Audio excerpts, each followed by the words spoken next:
What's up, you guys? So I'm back today showing you all how I made this very easy meatloaf recipe. It's so comforting and so good, so let's get started with it.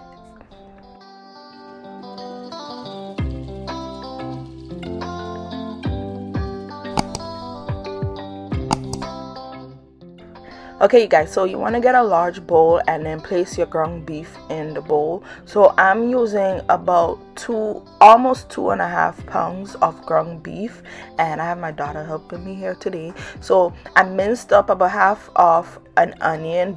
You want to mince it as finely as you can, and then I'm gonna add that into the bowl with the ground beef. Okay, so next we're going to add in a little bit of barbecue sauce and just a tiny bit of mustard.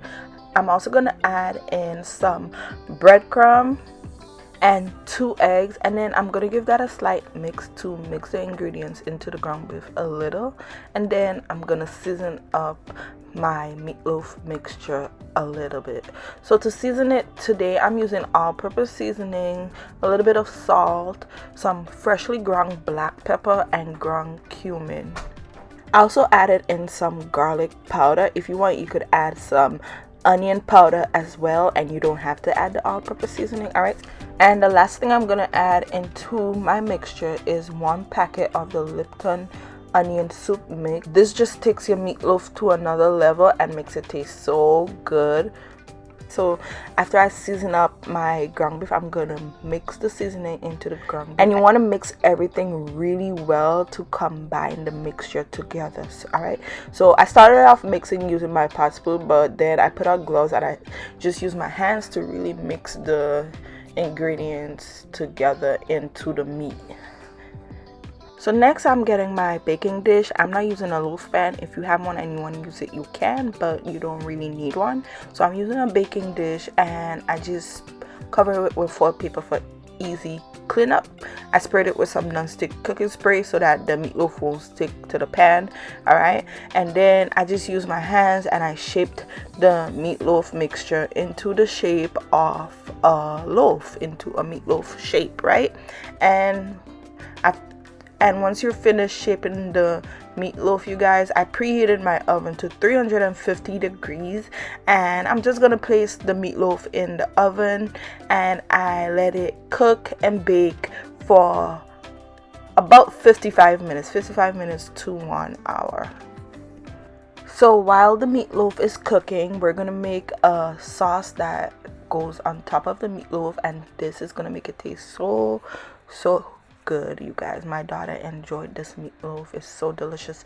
All right, so the sauce is pretty simple to make. So I get a small bowl and I mix together some barbecue sauce, a little bit of mustard, and some ketchup. I kind of put equal parts barbecue sauce and ketchup, and yeah, it just tastes so good with this simple delicious sauce.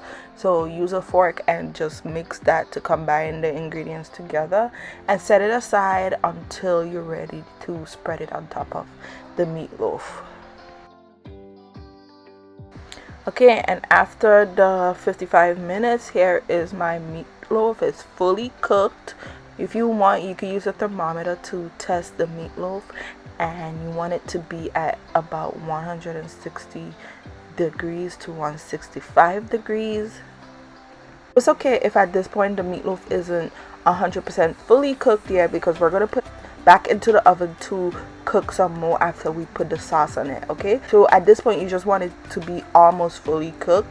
All right, and when it's finished, it should be at like 160 degrees to 165 degrees if you're using a thermometer.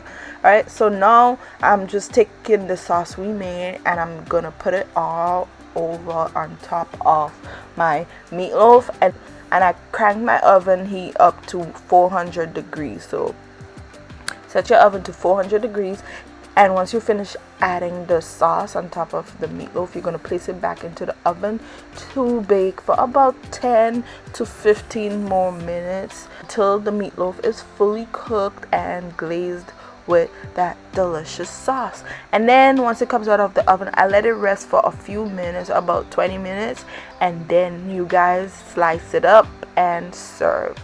This is comfort meal at its best. So today I serve mine with some creamy cheesy mashed potatoes. If you'd like the recipe to this, it's already on my YouTube channel. I'll link it down below. It pairs so good, perfect with this meatloaf. So yeah, you guys, that is it for today's recipe. I hope you guys enjoyed it. I hope you guys give it a try. Don't forget to subscribe to my channel so you can see my upcoming videos. Like and comment on this video if you enjoyed watching it, and I'll see you guys next time. Thanks, bye.